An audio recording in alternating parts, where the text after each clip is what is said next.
नमस्कार, राम राम। आप देख रहे हैं पहाड़ी एक्सप्रेस। मैं हूं बी एस राजपूत। इस वक्त हमारी टीम डिस्ट्रिक्ट हॉस्पिटल रियासी में बैठी हुई है और जहां आई हुई है कुछ एक बहुत सारे ना जाने कितने कितने केसेस हुए हैं। अभी थोड़े ही दिन हमारे साथ जो बैठे हुए हैं डॉक्टर गोपाल दत्त, जो मेडिकल सुपरिटेंडेंट डिस्ट्रिक्ट रियासी के हॉस्पिटल के हैं, और इनसे बातचीत करेंगे। सबसे पहले आपका हार्दिक अभिनंदन है पहाड़ी एक्सप्रेस न्यूज़ के अंदर।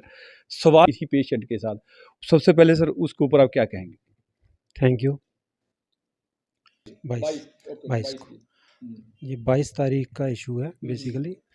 अब मेरे पास एक कंप्लेन आई सर्जिकल ओपीडी से कि पेशेंट के साथ बदतमीज़ी की गई है।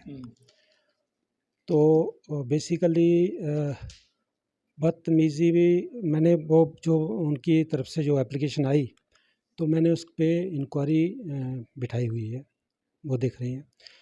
लेकिन जो इंक्वायरी ऑर्डर कर दिए सर? इंक्वायरी ऑर्डर कर दिए हैं। तो जो बेसिकल इशू है वो मुझे लगता है कि थोड़ी सी कोई ईगो क्लैश हुई है या मिसकम्युनिकेशन कह सकते हैं हम लोग।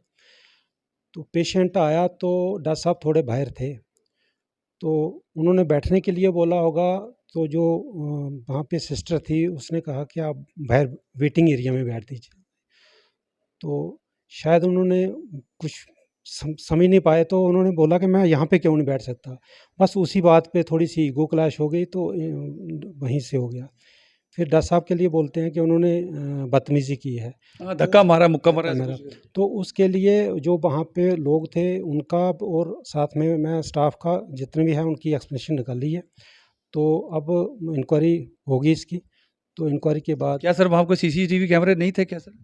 सीसीटीवी कैमरे लगभग हर जगह पे लगे हुए हैं, तो वो भी देख रहे हैं कि सीसीटीवी कैमरा की कोई वो आती है तो उसके भी गौर करेंगे। सर एक रिसेंटली यहाँ मोटरसाइकिल और ट्रक के बीच में एक्सीडेंट हुआ, वहाँ पे भी काफ़ी सारे सर आपके ऊपर ब्लेम किए जा रहे हैं कि 45 मिनट 40 मिनट के बाद वहाँ पे एम्बुलेंस पहुँची है। लेकिन इसका क्या फैक्ट्स क्या है सर, और इसके क्या वर्जन देंगे, क्या रखेंगे सर? Thank you. हमें जो इन्फॉर्मेशन पहुंची इसके लिए, इन्फॉर्मेशन पहुंचने के बाद तकरीबन 15 मिनट के अंदर हमारी एम्बुलेंस जो है वो स्पॉट पे पहुंच गई है। लेकिन इंसिडेंट जो है, एक्सीडेंट जो पहले का हुआ था, हमें जो इन्फॉर्मेशन है उसकी वो लेट पहुंची है। जो भी सोर्सेज थे, मैंने पूरा रिकॉर्ड उसमें से निकाला हुआ, वो रिकॉर्ड मैंने देखने के बाद जो हमारा मोबाइल का रिकॉर्ड है, जो इन्फॉर्मेशन हमें पहुंची, तो जो कैलकुलेट करके तकरीबन 14 मिनट बनते हैं, 14 मिनट में हमारी एम्बुलेंस वो स्पॉट पे थी। लेकिन जो हादसा वो काफ़ी पहले का हुआ था। बिल्कुल बिल्कुल सर, हम भी वहाँ खड़े थे, लेकिन वहाँ भी बड़े बड़े लोग वहाँ बातचीत कर रहे थे, बड़े बड़े लीडर भी साहिबान थे। लेकिन अनफॉर्चुनेटली मैं भी उसके लिए माफ़ी मांगता हूँ, सॉरी मांगता हूँ दर्शकों से। हम वो जो डेड बॉडी देखे वहाँ वहाँ पे हम लोग बहुत मतलब कि ऐसे अपसेट हो गए थे कि हम खुद खुद गुनाहगार, मैं अपने आप को लेता हूँ सबसे पहले, मैं गुनाहगार हूँ, खुद से गुनाहगार इसलिए हूँ कि मुझे वो दिमाग में नहीं आया है कि मैं 108 में नंबर करूँ या इमरजेंसी नंबर पे कॉल करूँ। वो मैंने अगर उसके बाद कोई टाइम कैलकुलेट करता, या एलिगेशन मेडिकल सुपरिटेंडेंट सर से लगाए जाते या किसी एडमिनिस्ट्रेशन में लगाए जाते, तो इनके ऊपर बनता था, केस भी बनता, सब कुछ कार्रवाई भी होती। पर सबसे बड़ा डिफॉल्टर हम लोग खुद हैं, क्योंकि उस वक्त जो लाश देख करके हम लोग खुद नहीं है। मैं दर्शकों को सबसे सर से थोड़ा सा बातचीत लेने के बाद मैं कैप्शन के भी रखेंगे नंबर हम, और साथ साथ वीडियो में भी नंबर रखेंगे। ये यहाँ पे इमरजेंसी नंबर कॉल क्या है। मेरे पास सर ने जो नंबर इमरजेंसी कॉल दिया है 01991, मैं डोगरी आखना 01991, आस्ता आस्ता बोलता हूँ, 01991 4699 मैं इंग्लिश में अब इसमें ही बोलूँगा, रोमन में बोलूँगा 01991469926। ये इमरजेंसी हॉस्पिटल रियासी के नंबर हैं। अगर इन केस अगर कोई इंसिडेंट होता है, एक्सीडेंट होता है, तो मैं तो दर्शकों से ये कहना हूँ कि 108 नंबर कॉल भी है एम्बुलेंस की सर्विस के लिए। अगर बाई चांस ये अल्टरनेटिव अगर नहीं होते हैं तो किसी से भी नंबर लेकर के आप डायरेक्ट, आई थिंक कि मेरे ख्याल सर से परमिशन लेंगे, क्या उनके कोई ऐसी कोई डेथ केसेस होती हैं क्या सर? कोई डेथ केसेस होता है क्या, आप अपने नंबर पे आपको कॉल कर सकते हैं क्या जनता? बिल्कुल। मैं तो 24 घंटे मेरा नंबर जो है वो चलता रहता है और मैं कॉल उठा लेता हूँ। तुरंत उठा लेता हूँ। नहीं, सभी अगर कॉलें तो किसी सर आप नहीं उठा पाएंगे, रूटीन कॉल भी लोग करते रहेंगे दिन भर रात भर में, तो आपका भी रेस्टलेस हो जाएंगे। लेकिन थोड़ा सा बता दीजिए कि कौन सी कॉल आप अटेंड कर लेंगे जिसके ऊपर मानेंगे कि इस केस में अगर होता है तो मैं कॉल अटेंड कर लेंगे। सर को थोड़ा नंबर भी बता दीजिए सर दर्शकों को। मेरा जो अपना नंबर है 9419958631। मैं आपको बता दूं कि मैं बीएमओ कटरा रह चुका हूं और वहां आपको पता है 24/7 सर्विसेज रहती हैं। और मेरा ये रहा है कि मैं दूसरी जो घंटी बजती है फ़ोन की, उस पे मेरी कॉल जो है वो उठा ली जाती है। किसी कारणवश अगर मैं ना भी उठा सकूं, मैं तुरंत कॉल बैक करता हूं, चाहे वो कैब कोई भी हो, तो मैं तुरंत उसको कॉल बैक करता हूँ। तो कॉल उठाने की वजह नहीं हो सकती कि कॉल नहीं उठाऊंगा मैं। तो हमारा ये एक, जैसे आपने ये बोला कि ये इमरजेंसी नंबर तो हमारा है, तो इसके अलावा आप मेरे नंबर पे भी, आप फिर से थोड़ा रिपीट कर दीजिए सर नंबर ये वाला। तो मैं अपना जो हमारा इमरजेंसी कॉल नंबर है इसको मैं रिपीट करूँगा, 019914699926। बिल्कुल। और कोई अल्टरनेटिव एम्बुलेंस का कोई सर रियासी का कोई मेन एम्बुलेंस का नंबर? इसमें मैं ये बताना चाहूँगा कि आजकल नेशनल एम्बुलेंस सर्विसेज के तहत जो हैं वो एम्बुलेंसेज चलती हैं। तो इसमें एक टोल फ्री नंबर है जो 108 नंबर जिसको कहा जाता है। तो इसका कॉल सेंटर जम्मू में होता है। तो तुरंत किसी को कहीं भी कोई प्रॉब्लम आती है तो वो 108 पे कॉल करके एम्बुलेंस को बुला सकते हैं।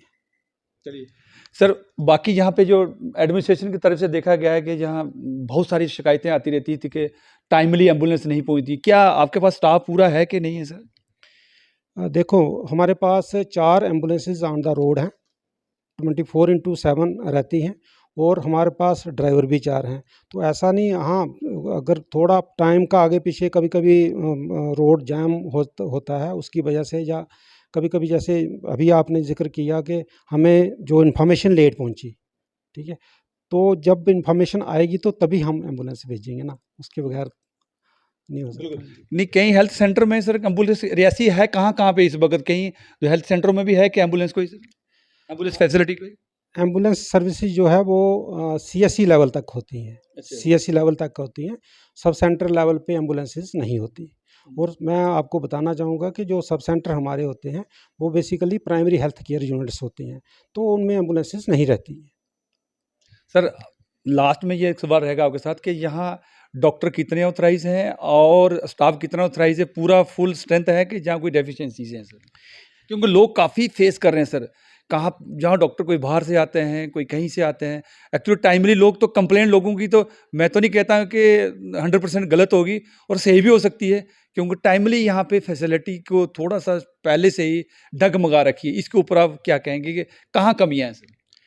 देखो, हमारे पास जो सैंक्शन स्ट्रेंथ है उसकी बात करें तो उसके हिसाब से हमारे पास डॉक्टर्स की काफ़ी कमी है, काफ़ी कमी है। फिर भी हम, ये डिस्ट्रिक्ट हॉस्पिटल है तो लोड को देखते हुए हम चला रहे हैं। जैसे हमारे सर्जन साहब काफ़ी देर से सर्जन साहब नहीं थे, फिर हमने डिस्ट्रिक्ट एडमिनिस्ट्रेशन से बात की, 2-3 बार रिपीटेड हमने रिक्वेस्ट की, तो डिस्ट्रिक्ट एडमिनिस्ट्रेशन में हमारा इशू लिया, इसको सीरियसली लिया।